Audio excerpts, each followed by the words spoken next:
Hi students, in my previous lecture we had started Muslim law. In my previous lecture we had dwelt on the various aspects of personal law. We had given a critical analysis of the entire concept of personal law in India. We now go on to Muslim law per se. Of all the systems of law which are prevalent in India, Islamic system of law has a special place. It has a most interesting phenomenon of a meteoric rise from a very simple beginning to a huge expanse in a very short period of time.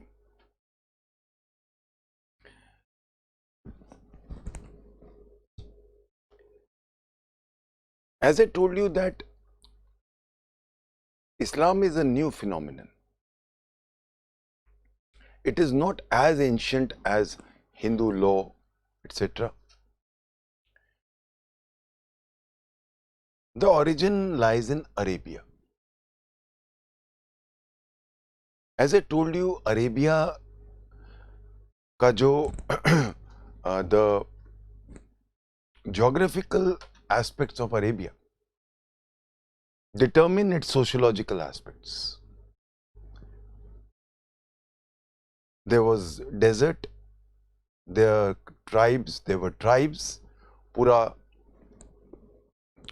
Arabia was divided into tribes. They were all nomadic tribes, aaj idhar kal udhar, because there was no agriculture. And that is why it was more of a tribal culture, a nomadic tribal culture, and they were all mostly traders or raiders. Their laws which were dealing with those tribes were basic customary tribal laws, which were dime a dozen. कितने ही थे वो.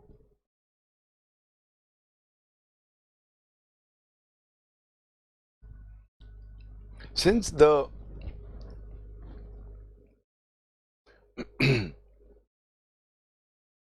society was mostly raiders or traders, there was predominance of males. That is the reason why women were denigrated to a secondary status.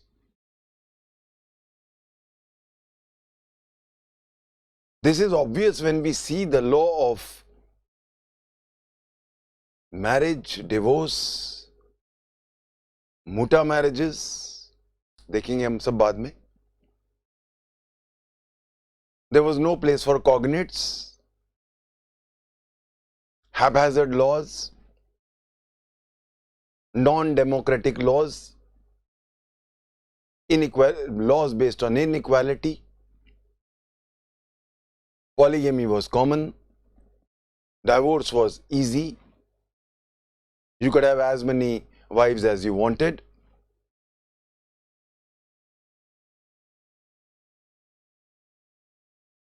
This was the existing structure.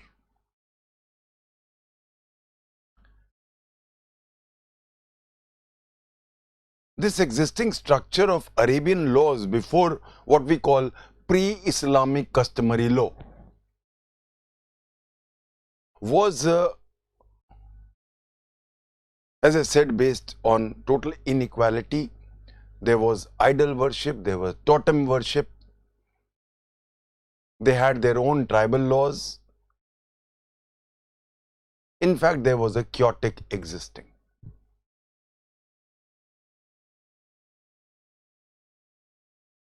Then comes Prophet Muhammad.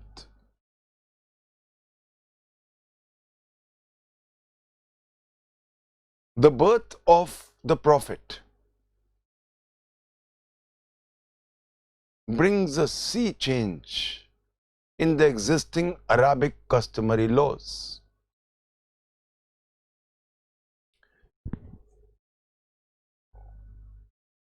The Prophet was born in 570 AD. When he was born, his father was no more. He was brought up by his mother. Then she also died early.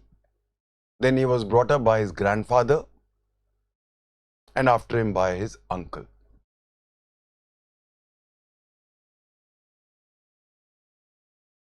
He was a very serious type of person who was always meditating.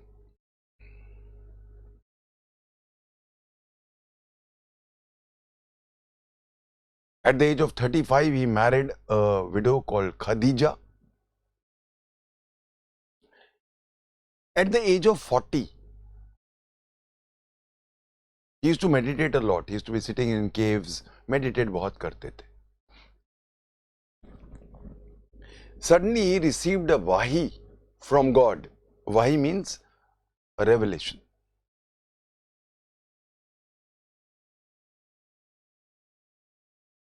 And the God's revelations came to him through an angel called Gabriel. So Archangel Gabriel ke through,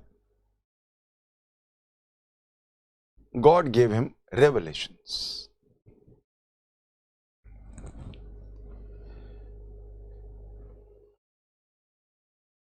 He's only one person whom God called Allah chose. He was a chosen one of Allah himself.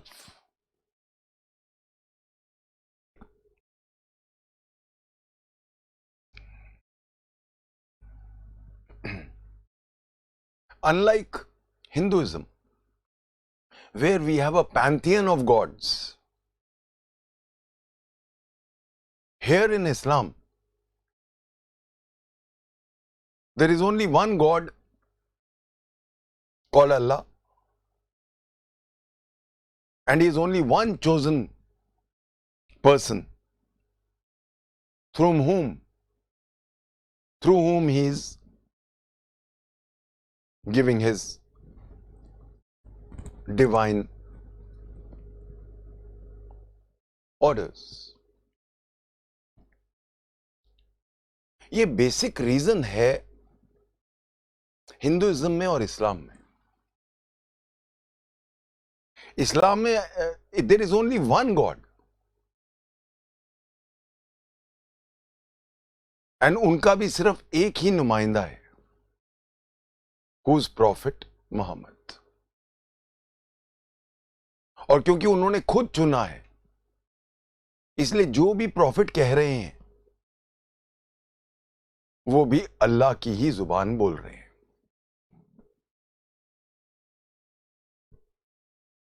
This is why this is the fundamental thing of Islam. और जो भी इस्लाम कबूल करता है उसको ये fundamental चीज accept करनी पड़ती है. ये इतनी फंडामेंटल है कि जब भी कोई इस्लाम एम्ब्रेस करता है वो यही कलीमा बोलता है. दिस इज कॉल्ड कलीमा. What is that? La ilaha illallah Muhammadur Rasul Allah. There is only one God and there is only one Rasul whose name is Muhammad. एक ही अल्लाह है और एक ही उनके चुने हुए नुमाइंदे हैं जो मोहम्मद साहब हैं और कोई नहीं है. इसलिए whatever Allah has said, which is being directly revealed to the Prophet, or then whatever the Prophet is doing,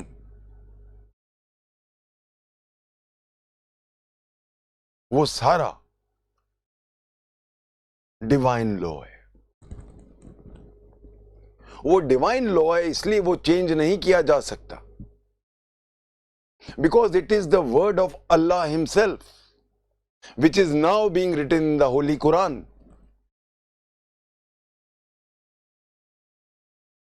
जो कुछ प्रॉफिट ने कहा, जो कुछ प्रॉफिट ने करा वो भी अल्लाह की मर्जी से किया।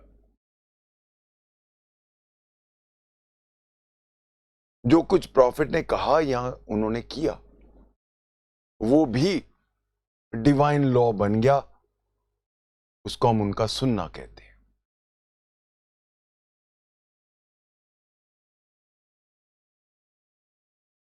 वाही में जो उनको रेवलेशंस मिले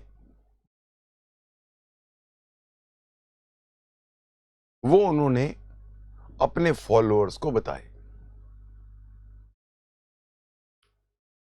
इनके जो इनिशियल फॉलोअर्स थे, सबसे पहले उनकी अपनी वाइफ खदीजा, उनके ससुर अबू बकर, एक ब्लाइंड स्कॉलर था जो उनका बहुत बड़ा शिष्य था, his name is Waraqa, WARAKA, and then there were 3 more people, Umar, Usman and Ali. ये इनके इनसाइड ग्रुप के लोग थे जो इनकी बातों पे, क्योंकि जब उनको रेवलेशंस आए जो अल्लाह ने आर्कएंजल गैब्रियल के थ्रू दिए, तो जब उन्होंने बताया तो लोगों ने उनको डिसबिलीव किया। ये जो लोग थे इन्होंने नॉट ओनली इनको बिलीव भी किया और उसको फैलाया भी। ये जो लोग हैं, उनकी वाइफ खदीजा, उनके ससुर अबू बकर, उनके बाकी जो साथी हैं वरक्का, उमर, उस्मान, अली, ये उनके साथ थे। जब रेवलेशंस आ रही थी वो बता रहे थे, ये वहां थे, मतलब उनको बता रहे थे। They were not there where they used to get the revelations at various places, but he used to tell them.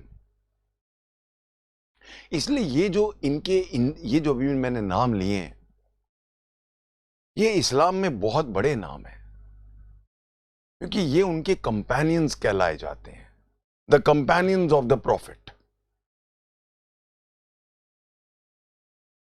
और बाद में हम देखेंगे कि अबू बकर, अली और other Usman, Umar and Ali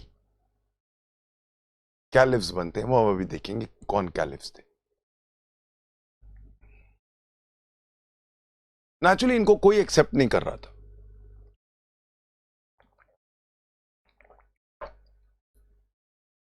he was in Mecca. वहां के जो पगान्स हैं उन्होंने इनको पर्सिक्यूट करना शुरू कर दिया, इनको मारने तक की नौबत आ गई। From there he went to Medina, क्योंकि इनके पीछे पड़ गए वहां के जो रूलर्स थे पगान्स, दे ऑल पर्सिक्यूटेड हिम, और इन्होंने सब ने मदीना चले गए। ये जो मक्का से Medina, MECCA and MADINA, Medina, ये जो जाना है, this flight from Mecca to Medina, this process is called Hegira, HEJIRA, also called Hijri, HIJIRI, जैसे मर्जी बोल दो। ये हजीरा जो है, this is the most important epoch in Muslim law and Muslim theology. ये होता है 622 AD,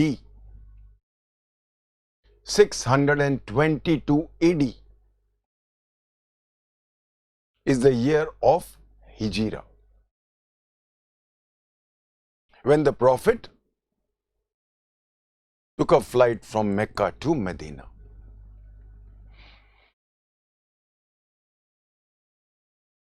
यहीं से 622 AD से मुस्लिम कैलेंडर शुरू होता है, यानी कि 623 AD will be called after Hegira 1 AH1। तो Muslim calendar always is AH।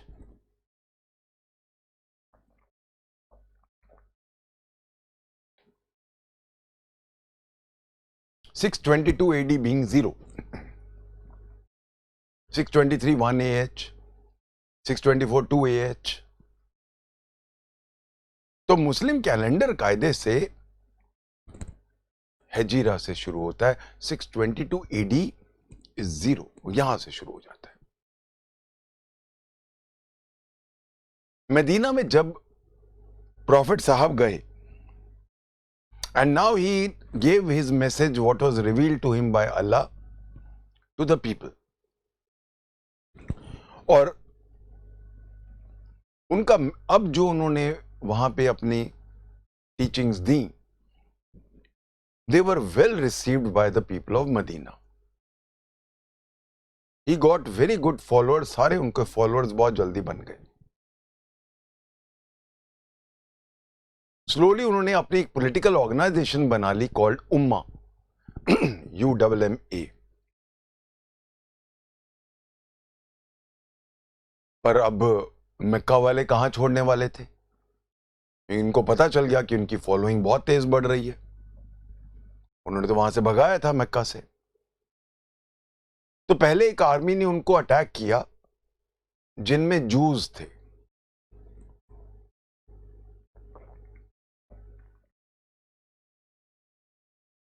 बाद में क्रिश्चियन आर्मीज ने भी इनको अटैक किया। सबको प्रॉफिट मोहम्मद की आर्मीज ने सबको हरा दिया।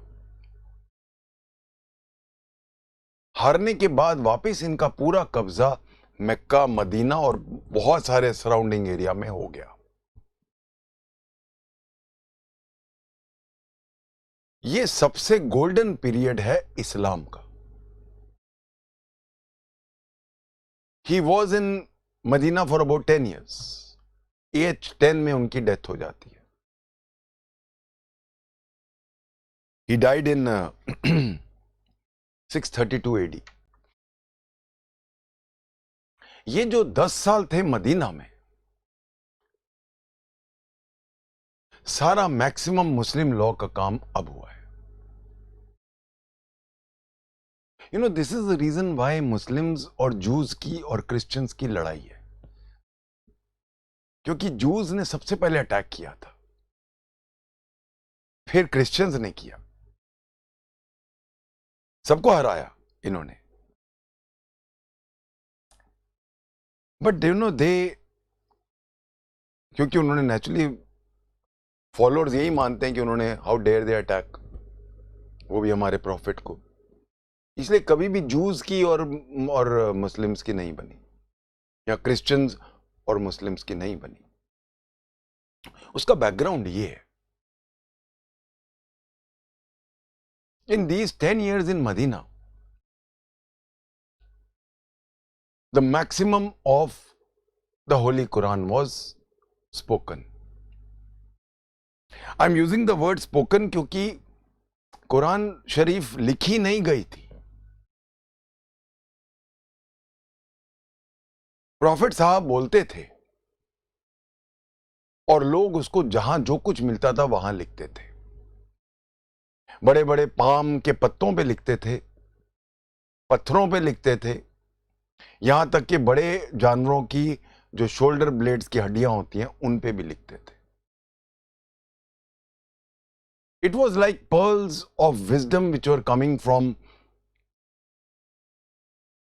their God, Allah, who was now speaking through the prophet. इन सबको कंपाइल तो बहुत बाद में किया गया। जो आज हम स्वरूप देखते हैं होली कुरान का, वो बहुत बाद में आता है। प्रॉफिट साहब के टाइम पे ये नहीं था कि Holy Quran was now cut and dried and bound as a book and brought out, नहीं, ये बहुत बाद में होता है। जैसे कि हम अगर इनका पैरेलल देखें हमारे हिंदू लॉ में, तो हिंदू लॉ का शुरुआत भी श्रुति से होता है।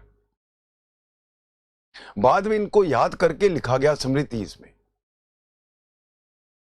सिमिलरली यहां पे भी जो वो बोलते जा रहे थे, लोग लिखते जा रहे थे। This period of AH1 to AH10 is the most glorious and the most fruitful, because all the verses of the Holy Quran were composed at this time. इस टाइम पे सारे जितने भी होली कुरान के इंपॉर्टेंट वर्सेस हैं, ग्लोरी, क्योंकि सारी कुरान इसी टाइम लिखी गई है। रीजन ये है कि अल्लाह ने सिर्फ एक ही इंसान को चुना था, वो थे प्रॉफिट। और कोई नहीं है जिसको अल्लाह ने चूज किया है। इसीलिए रेवलेशन सिर्फ और सिर्फ प्रॉफिट साहब को आती है, और इसीलिए जो कुछ उन्होंने कहा है वो तो अल्लाह का ही वर्ड है।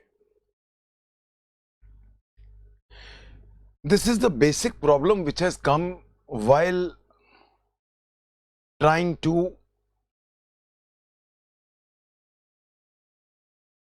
amend Muslim laws और codify Muslim laws। ये बेसिक रीजन है कि क्यों आज तक हम मुस्लिम लॉ को कोडिफाई नहीं कर सके।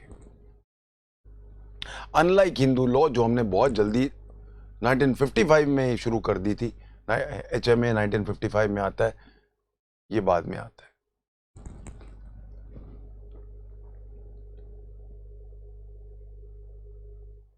हिंदू लॉ में हम ये नहीं मान सकते कि एक भगवान है।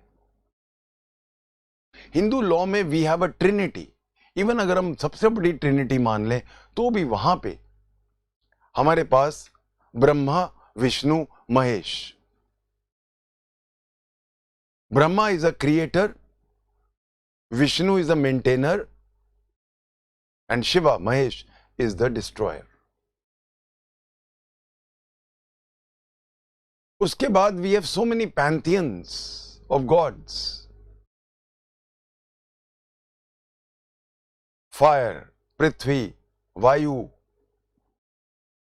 बाद में देवी माता आती हैं। डिफरेंट डिफरेंट हमारे ब्रांचेस हो जाती हैं। शैविज्म, वैष्णविज्म। तो हम ये नहीं कह सकते कि हिंदू लॉ एक ही भगवान ने बोला है। अब हमारे जो ऋषियों को बोली गई श्रुतिस, वो भी बहुत सारे हमारे ऋषि हैं, बहुत फेमस ऋषि हैं, नो डाउट गौतम ऋषि वगैरह वगैरह, पर वो बहुत सारे ऋषियों को बोला। नो डाउट हमारे भी भगवान ने, हिंदुओं ने सेजिस को बोला, और सेजिस ने बाय वर्ड ऑफ माउथ आगे ट्रांसमिट किया। पर और इसीलिए हमारे वहां पे पॉसिबिलिटी थी कि आहिस्ता आहिस्ता डेडवुड आ गया हो, क्योंकि वो क्लियर नहीं था। अगर हम ऋग्वेदा को देखें हम चारों वेद को देखें, ऋग्वेदा में हार्डली एनी लॉ, इनफैक्ट चारों वेदा में हार्डली एनी लॉ। ऋग्वेदा ले लो, अथर्ववेदा ले लो, यजुर्वेदा ले लो, सामवेदा ले लो, कहीं भी लॉ पर से नहीं है। चैंट्स हैं, कोड ऑफ कॉन्डक्ट है, आपका रहना कैसे है, वगैरह वगैरह।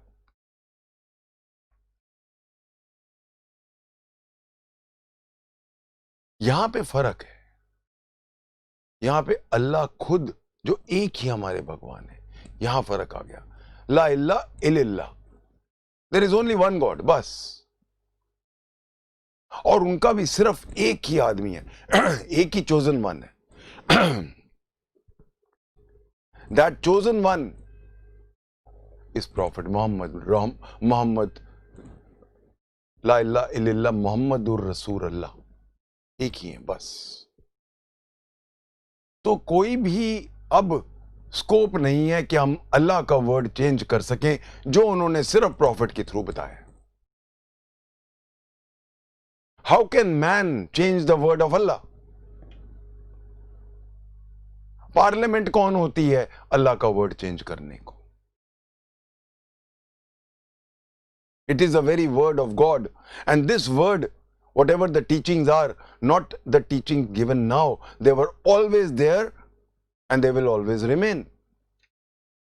You as earthly beings, how can you change that law which is a divine law, which divine law is far superior to man-made law?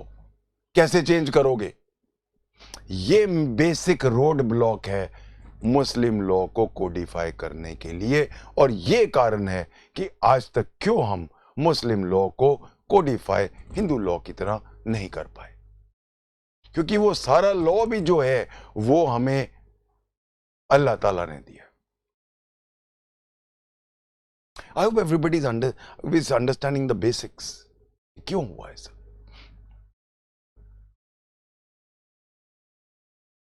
With the death of the profit,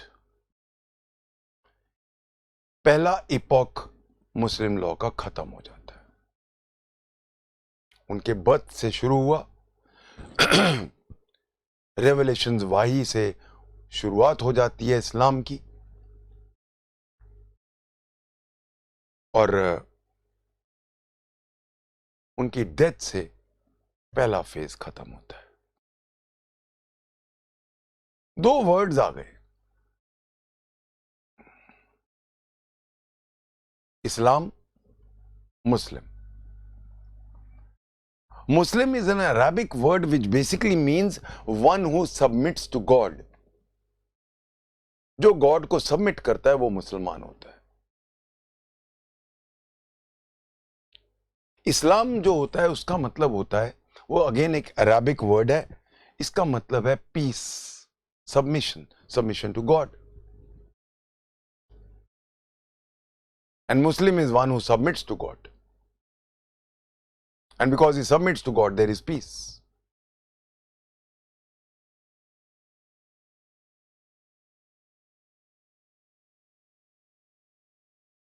Islam, which was now introduced by, in fact revealed, I'll use the word revealed, by the Prophet, was like a fresh air. Arab world जो tribes में बटा हुआ था, जो हजारों तरह की पूजा करता था, आइडल्स थे, टोटेम्स थे,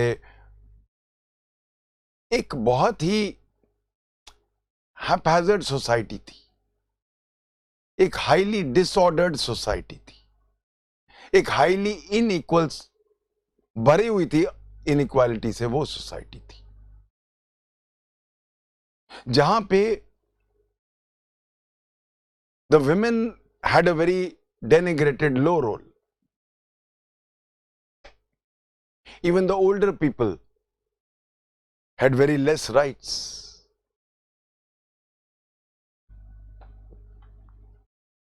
Islam brought a fresh air. It was like a breath of fresh air. आगे जाके मैं पढ़ाऊंगा succession. You know, we always have many wrong notions about Islam. हम हमेशा सोचते हैं कि इस्लाम तो मतलब है कि terrorists. I've had the opportunity of going through the Holy Quran. The Holy Quran is written in ayats. Couplets होते हैं जो आयात हैं. If you go through the entire Holy Quran, and after going through it, I can only say this. It is a very well-reasoned, a very scientifically written, और अगर हम कहते हैं कि इनइक्वालिटी है, तो बहुत हद तक इनइक्वालिटी को खत्म किया है, क्योंकि please remember, the profit could not change the entire law overnight. He could not just throw away the entire Arab law and superimpose a brand new law or a brand new culture. he had to reform the existing Arab customary law. He could not at that juncture afford to kick out lock, stock and barrel the entire law and usher in a brand new law which was not palatable to many people. Because he was bringing reforms. I still feel that the succession law of Muslim law is probably the most advanced and the most brilliant piece of work. वो जब हम आएंगे तो देखेंगे.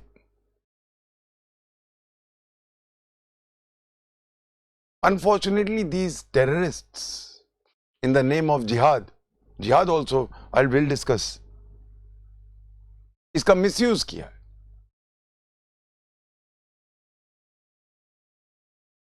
Nowhere does Islam teach any hatred. In fact, I would like to discuss one very last sermon of the Prophet. The last sermon of the Prophet, बड़ी interesting चीज है. Brotherhood of man.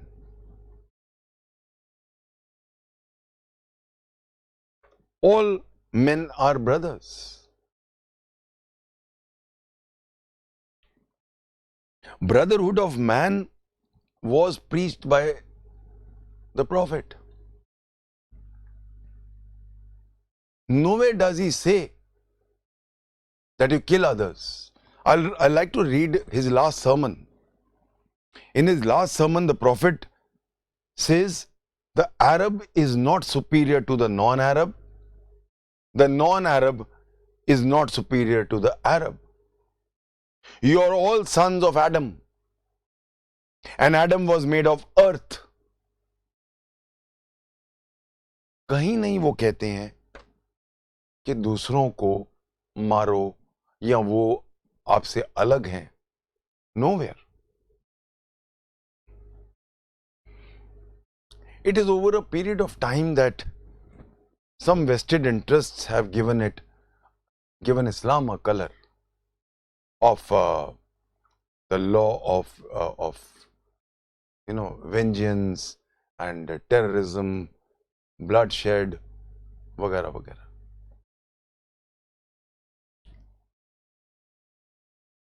हम पहले आज हिस्ट्री खत्म कर लेते हैं. I'll go to शरीयत in my next lecture naturally, but मैं ये चीज समझाना चाहता हूं.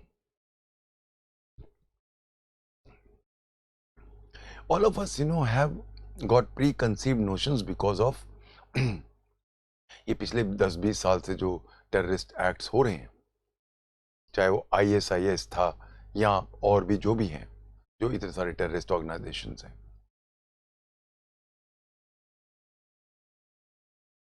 It was never the will of Allah, or for that matter anywhere does the Prophet himself write this. See, अगर हम बोलें जिहाद बेसिकली अपने रिलीजन को प्रोटेक्ट करने के लिए लड़ाई. वो कौन नहीं करता है? क्या क्रिश्चियंस की क्रूसेड्स नहीं हुई? क्या हमारी भी बहुत सारी ऐसी लड़ाइयां नहीं हुई धर्म को बचाने की लड़ाई? जिहाद is something not which is very peculiar कि जी सिर्फ इस्लाम में आ गया. हर रिलीजन अपने आप को प्रोटेक्ट करने की बात करता है, और हर रिलीजन को प्रोटेक्ट करने के लिए हजारों लोग मरते हैं या मारते भी हैं. Take up any religion.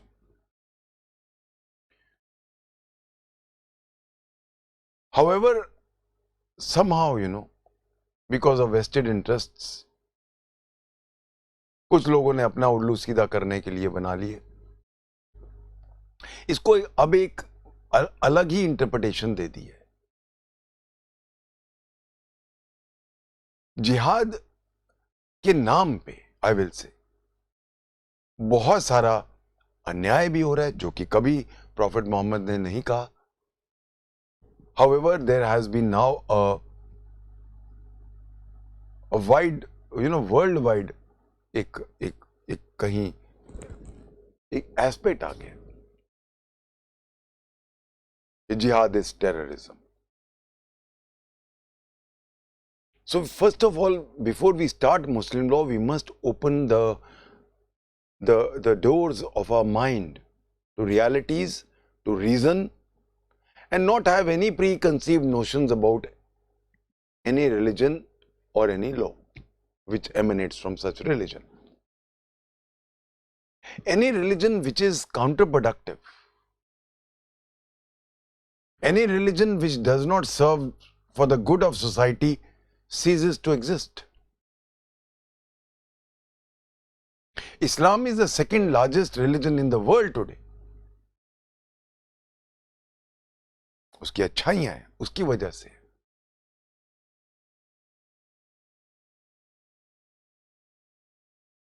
We were on the history. पहले वो खत्म करते हैं. As I told you, the first epoch finishes with the death of the Prophet.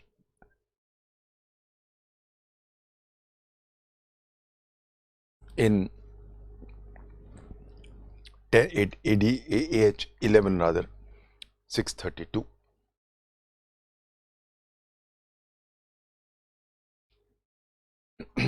जब उनकी डेथ हुई, उस टाइम पे उनका कोई लड़का नहीं था, उनकी लड़की थी, who was married to Ali. And from this marriage, 2 grandsons were born to the Prophet,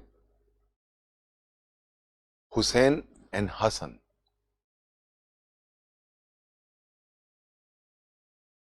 As I told you, Islam was not a new law, not a new पूरा एक way of life नया नहीं था. It was reformation of an already existing Arab customary law.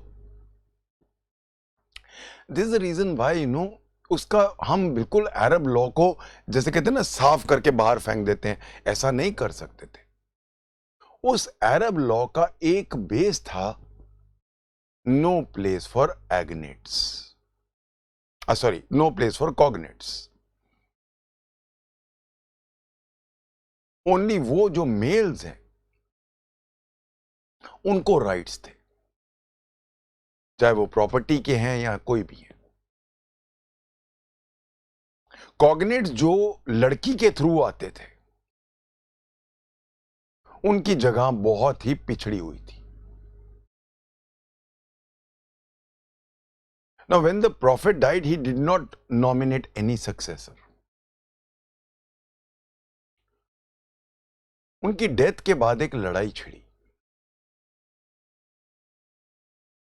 उसमें एक group कहता था कि बाय इलेक्शन करो,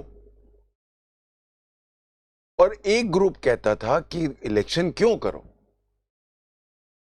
अभी उनके ग्रैंडसन्स नवासे जो हैं वो छोटे थे.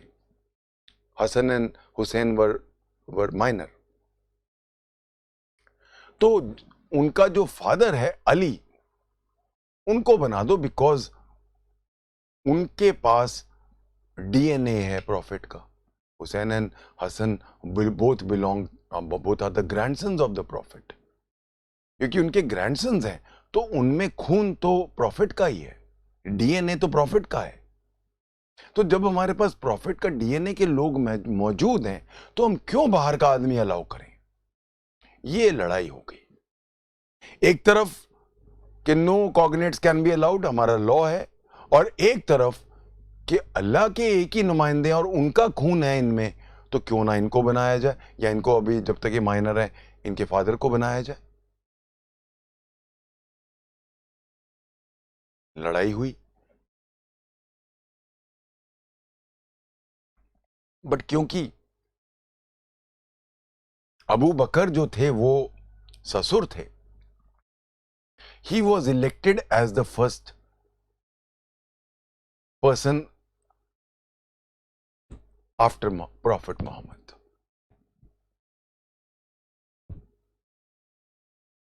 ये जो बाद में आते हैं, जो हम ये नहीं कह सकते कि प्रॉफिट की जगह ले रहे हैं, but they were what we can say as sitting as their agents, as their representatives. अगर हम ऐसा वर्ड यूज करें, so the successor was basically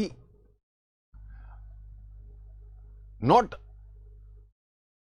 sitting on his place. They were on a subservient position, but somebody had to continue as the head of that organization, though at a lower level. रसूल तो एक ही हैं और वो हैं profit, पर अब उनकी जगह उनके अब लोअर लोग बैठ सकते हैं, क्योंकि प्रॉफिट तो एक ही हैं और वो तो गए।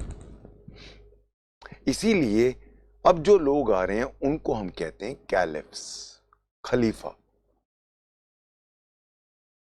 तो फर्स्ट कैलिफ जो बनते हैं, जो उनका सक्सेसर बनते हैं प्रॉफिट के, वो बनते हैं उनके ससुर अबू बकर। सो अबू बकर नाउ, यहां से शुरू होता है हमारा सेकंड फेज ऑफ इस्लाम। यहां पे Abu Bakr takes over as the successor, he is elected. Abu Bakr से के इलेक्शन से बहुत ज्यादा टर्मोइल हो गया, डिसेंशन शुरू हो गए मुस्लिम वर्ल्ड में, क्योंकि एक तरफ वो कहते हैं कि प्रॉफिट के अपने खून है अवेलेबल, तो आप क्यों इनको बाहर वालों को लगा रहे हो। ये लड़ाई हो गई। अबू बकर रिमेन्ड 2 years के आसपास वो रहे कैलिफ। उसके बाद Umar was elected as the second caliph. Dissension बढ़ते जा रहे हैं। Umar became the second caliph. He was assassinated. जैसे कि मैंने बोला कि लड़ाइयां शुरू हो गई थी। उमर के बाद आते हैं Usman. He became the third caliph. Even he was assassinated.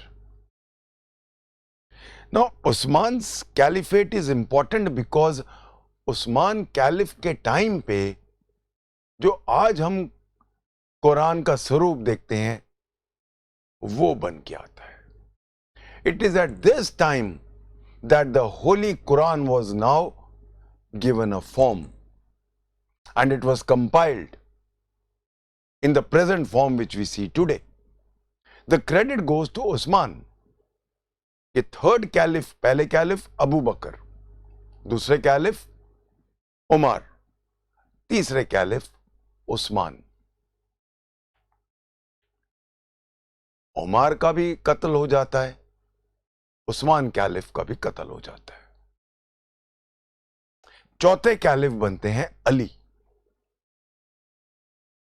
जो सन इन लॉ थे प्रॉफिट के, जो दूसरी धड़ा कहता था कि उनको लाना है।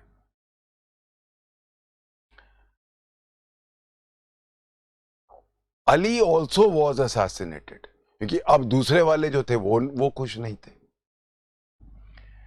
अभी क्योंकि इतने असैसिनेशंस, 3 कैलिफ्स असैसिनेट हो गए थे, उनका कत्ल हो गया था। इसके बाद क्या हुआ कि अब बच्चे भी बड़े हो गए थे। One of the grandsons of the prophet, Hasan, उन्होंने कहा कि मुझे नहीं लड़ना।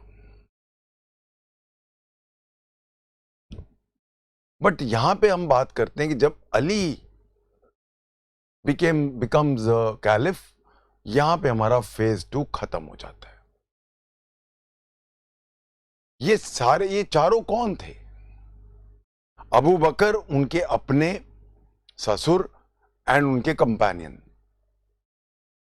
Umar, Usman and Ali, all 4 are his companions, जो कायदे से उनके साथ थे जब रेवलेशंस आ रहे थे।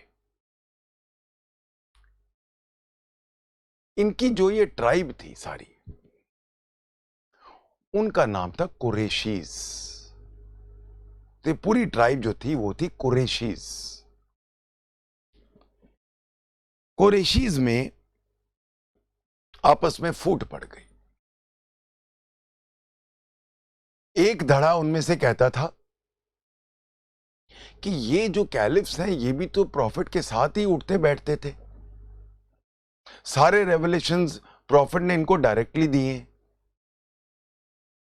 तो ये क्यों ना कैलिफ बने, क्या गड़बड़ है। और हमारे यहाँ पे तो अरब लॉ में तो कहीं भी कोई लड़की की बच्चों की जगह नहीं है, कॉग्नेट्स की जगह नहीं है, तो क्या गलती है अगर हम इनको बना रहे हैं। और एक धड़ा कहता था नहीं, सिर्फ जो प्रॉफिट के डीएनए है, उनके उनके खून है जिनमें, वो ही बनने चाहिए। इस वजह से कुरैशी ट्राइब दो पार्ट्स में डिवाइड हो गई।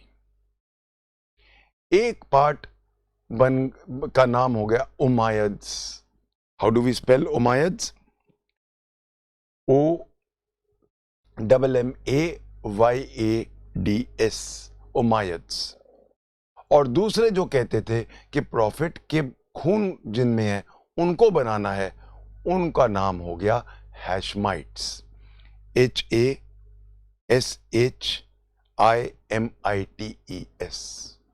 तो कुरैशी ट्राइब जो एक थी प्रॉफिट के टाइम पे, उसका विभाजन हो गया, उसका डिवीजन हो गया। एक बन गए उमायद्स और एक बन गए हैशमाइट्स। यही अब बनते हैं बाद में, ये बन जाते हैं सुन्नी और वो बन जाते हैं शिया। यहां पे हमारा फेज 2 इस्लाम का खत्म होता है। With the death of Ali, with the assassination of Ali, the second phase of Islam finishes. तो सेकेंड फेज कौन था? Caliphs.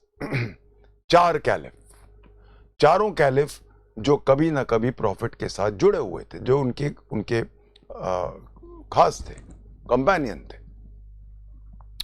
Now with the death of Ali, मैंने आपको बताया कि दो धड़े बन चुके थे, उमायद्स एंड हैशमाइट्स। ये सुन्नी बनते हैं बाद में, ये शिया। जो अब डेथ होती है प्रॉफिट की, तो जो अली के बेटे थे हसन, उन्होंने कहा कि मुझे लड़ाई नहीं लड़नी। सारे तीन कैलिफ्स के तो कत्ल हो गया था। उन्होंने कहा लड़ाई छोड़ो, उमायद्स को हम दे देते हैं। Naturally he was backed by the Hashemites, Shias, तो शियाज इनको बैक कर रहे थे। उमायद्स को उन्होंने, उनका जो उस टाइम पे जो था मेन पर्सन, उसका नाम था मुआविया, MUVAIA, मुआविया, MUAVIA, मुआविया। तो हसन ने कहा कि हम क्यों लड़ रहे हैं, आपको गद्दी चाहिए ना, ले लो, I am giving it to you. And now he gave up कि हमें कोई गद्दी नहीं चाहिए, नहीं तो अली के बाद उनका नंबर आ रहा था। उन्होंने कहा, मुआविया को बोला कि दूसरा उमायद्स के जो थे कि तुम ले लो। इस चीज को छोटे भाई जो उनके थे हसन के, हुसैन, ही सेड गलत है, ये डर के नहीं जिएंगे, this is in principle wrong. As a result दोनों की अब लड़ाई हो जाती है। जो एक ट्राइब थी पहले, कुरैशी ट्राइब, दो धड़ों में बट गई। एक जो कैलिफ्स को, जो कंपेनियन से, उनको सपोर्ट करती थी और कहती थी कैलिफेट बाय इलेक्शन होना चाहिए, और एक जो कहती थी कि नहीं, जो प्रॉफिट का खून है वो चलना चाहिए, चाहे लड़की के बच्चे हैं तो क्या हो गया, प्रॉफिट का डीएनए तो है। हैशमाइट्स, तो हैशमाइट्स और उमायद्स, दो ग्रैंडसन थे, हुसैन एंड हसन। हसन ने कहा मुआविया का, जो उमायद्स का उस टाइम पे थे, कि आप गद्दी ले लो, हमें नहीं चाहिए। हुसैन ने ऑब्जेक्ट किया, लड़ाई के लिए दोनों आर्मीज आ गई। उमायद्स और हैशमाइट्स की लड़ाई होती है in the battle of Karbala. The battle of Karbala is a very, very important battle in the history of the world. क्योंकि उस बैटल में ग्रैंडसन्स मारे जाते हैं. That is the reason. अब उस दिन, क्योंकि नेचुरली दोनों ग्रैंडसन्स और एक वो भी प्रॉफिट के अपने खून थे, वो मारे गए, वो भी अपने ही लोगों के हाथों. यहाँ तो ना कि चलो क्रिश्चियंस ने आके या जूज ने या बाहर कोई जो पगान आर्मी थी उन्होंने मार दिया, अपने ही ट्राइब के लोगों ने मार दिया. इसीलिए जिस दिन ये बैटल में इनकी डेथ होती है, उस दिन को पूरे दुनिया में ये as a day of mourning मनाते हैं. दुख का दिन होता है. और इस दुख के दिन को हम मनाते हैं एज मुहर्रम. तो मुहर्रम में क्या होता है, वो एक अपने आप को कोड़े मारते हैं और अपने आप को पनिश करते हैं कि या अली हम ना थे, अगर हम होते तो हम बचा लेते, हमें इसके बहुत दुख है. तो बेसिकली दैट इज वाई. और पर यहां से एक ट्राइब जो एक थी, जो सिर्फ इसलिए बट गई कि पहले गद्दी पे ये बैठेंगे कि वो बैठेंगे, इस बात पे, और ultimately led to the murder of the 2 grandchildren of the prophet himself. ये तो बहुत बड़ी बात हो गई, ये कोई माफ नहीं कर सकता था. और यहां से दोनों की आपस में कट्टर दुश्मनी हो गई, सुन्नीस की और शियास की. हैं दोनों मुसलमान, हैं दोनों एक ही जगह से आए हैं, एक ही ट्राइब थी ओरिजिनली, दोनों प्रॉफिट के मुरीद हैं, उन्हीं को मानते हैं. उस प्रॉफिट तक कोई लड़ाई नहीं है. पर अब क्या होता है, शिया कहते हैं कि ये जो 3 कैलिफ आए हैं, अबू बकर, उमर, उस्मान, अली तो उनके अपने थे क्योंकि उनके नवासों के फादर थे, ये तीनों गलत बैठे. इन तीनों ने गलत किया है. इनके कैलिफेट को हम रिकॉग्नाइज नहीं करेंगे. हमारे लिए अली पहले हैं. इसीलिए जितने भी लॉज, जितने भी रूल्स ये 3 कैलिफ्स ने बनाए, बिकॉज वो भी naturally, because they were the companions of the, बहुत बड़े लोग हैं ये, they are the companions of the prophet himself. उनका वर्ड भी वर्ड ऑफ लॉ है. इसलिए मुस्लिम लॉ में इन तीनों कैलिफ्स की जितनी भी बातें कही गई हैं वो लॉ है, वो सबसे बड़ा लॉ है. तो अगर हम बात करें कि प्रॉफिट मोहम्मद के बाद जो लॉ रिस्पेक्टेड है वो है इन 3 कैलिफ्स का, चाहे वो अबू बकर है, चाहे वो उमान है, चाहे वो उस्मान है. शियाज कहते हैं, ये जो हैशमाइट से शिया बन गए, ये कहते हैं कि हम उन पहले 3 को रिकॉग्नाइज नहीं करेंगे और उनके जो लॉज उन्होंने दिए हैं वो रिकॉग्नाइज नहीं करेंगे. ये जो सुन्नीज हैं, जो उमायद से पहले, वो कहते हैं हमारे तो ये हैं. इसीलिए सुन्नीज जो हैं वो इन 3 कैलिफ के लॉज भी मानते हैं. शियाज इन पहले 3 कैलिफ के लॉज नहीं मानते. और यही फर्क है सुन्नीज का और शियाज का. Sunnis don't accept any laws, they don't recognise them, they don't recognise any laws made by the first 3 caliphs, whereas the Sunnis recognize, whereas the Shias do not recognize any law made by the first 3 caliphs. और यही major फर्क है शिया law का और Sunni law का. I hope everybody is understood कि शिया और सुन्नीस की आपस में लड़ाई कैसे शुरू हुई और क्या. अब ये जहां पे अली का असैसिनेशन होता है, मैंने आपको बताया था, वहां मुस्लिम लॉ का सेकंड फेज खत्म हो जाता है. यहां से तीसरा फेज शुरू होता है. तीसरे फेज में मैंने आपको जैसा कि बताया, Hasan had resigned in favour of Muawiya, Umayyads का. बैटल ऑफ करबला होती है बिकॉज दूसरे भाई हुसैन ने मना कर दिया एक्सेप्ट करने को. और यहां से कंप्लीट डिवीजन हो जाती है. 2 धड़े हमेशा के लिए बन जाते हैं, सुन्नीस के और शियास के. इसके बाद बैटल ऑफ करबला के बाद Muawiya became the head of Arabs. उनके मरने के बाद, मुआविया के मरने के बाद, अभी तक तो इलेक्शन हो रहा था, अब शुरू हो गया हेरिडेटरी कैलिफ। जो कैलिफ होगा उसका बेटा अगला कैलिफ बनेगा। तो hereditary principle was introduced after the death of Muawiya.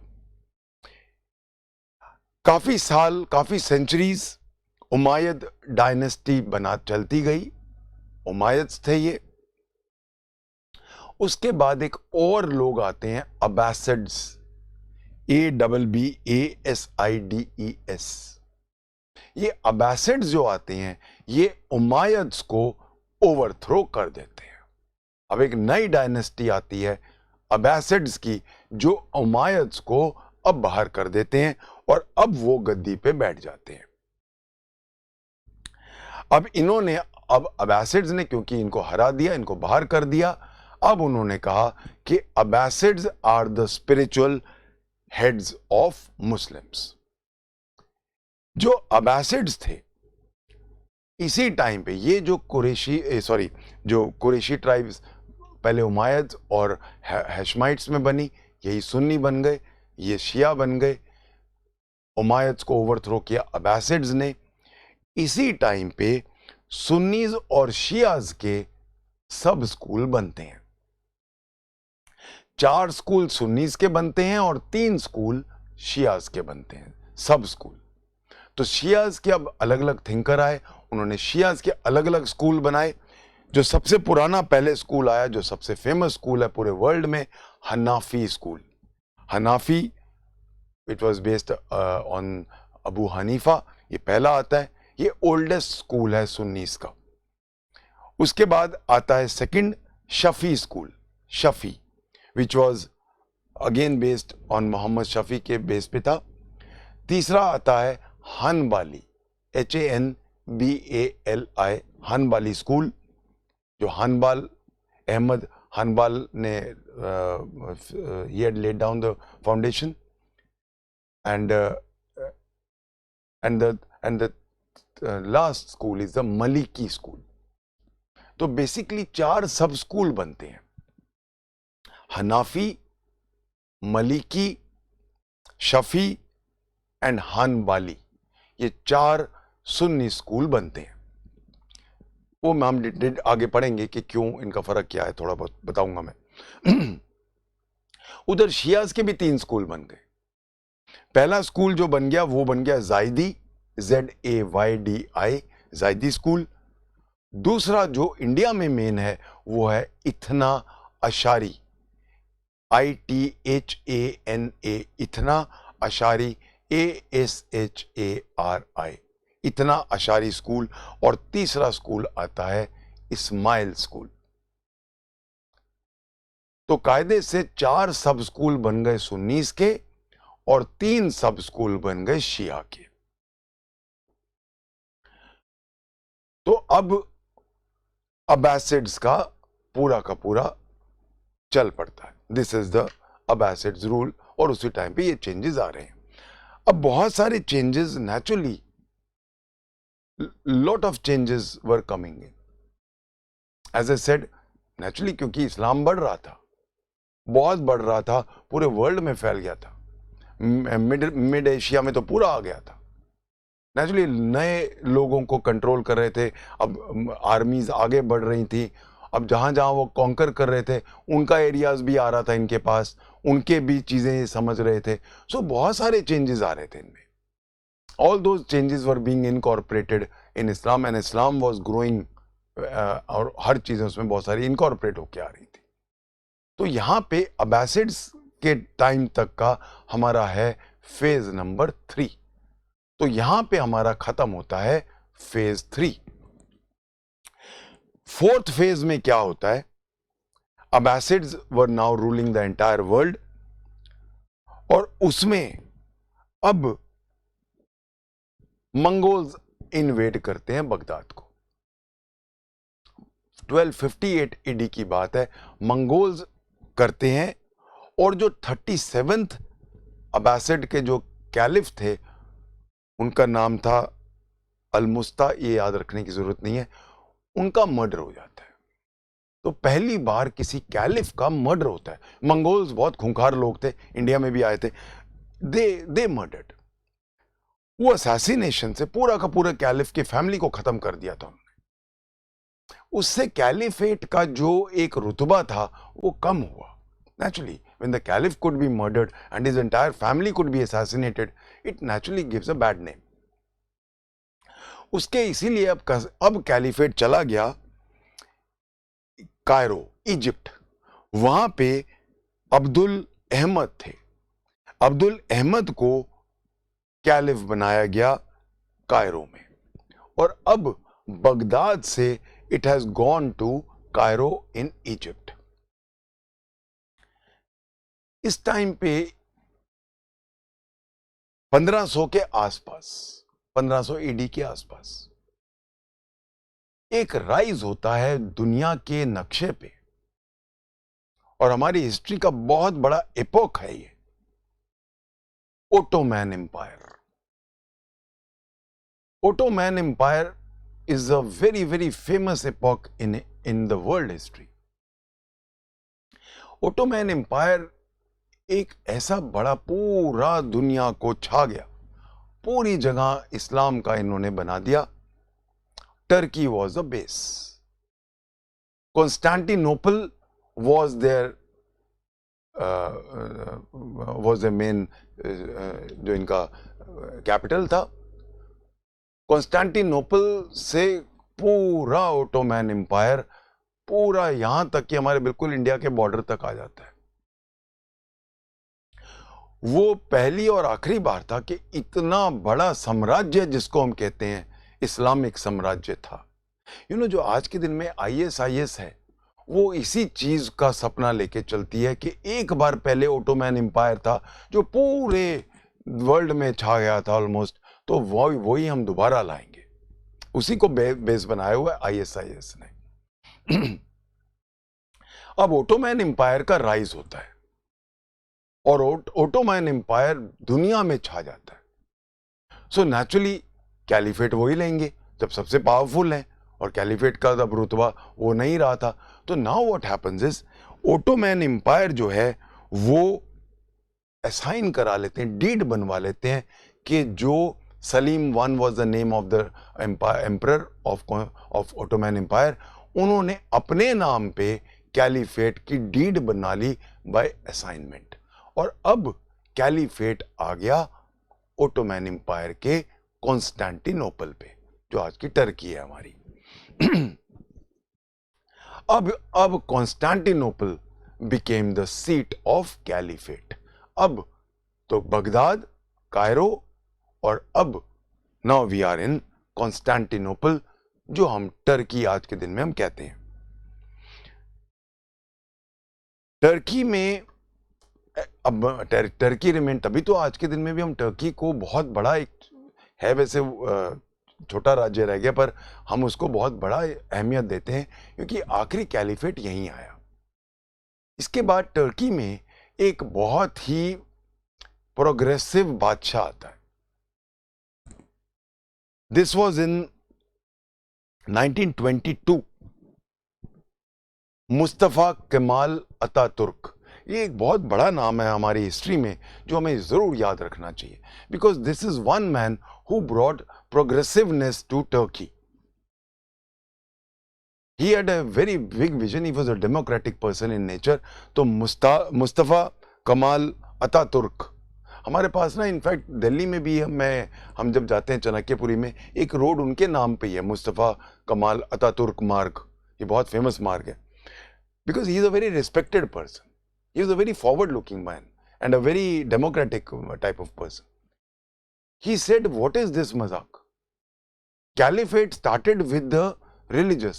अब ये तो आप बेच दे तो कैलिफेट, लो जी तुम खरीद लो, ये तो खरीदने की चीज होगी, क्या मजाक बना दिया आपने।"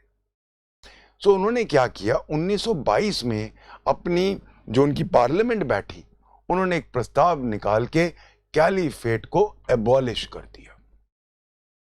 द कैलिफेट स्टूड एबॉलिश्ड, और वहां से it stood abolished by a national Turkish assembly Ankara में बैठी, 1927 में कैलिफेट वाज एबॉलिश्ड और तब खत्म होता है। तो जो अबू बकर से शुरू हुआ कैलिफेट, वो 1927 में टर्की की नेशनल असेंबली उसको एबॉलिश कर देती, क्योंकि उन्होंने कहा ये क्या मजाक बन गया। ये जो कैलिफेट को एबॉलिश किया, बहुत बार कोशिश की गई।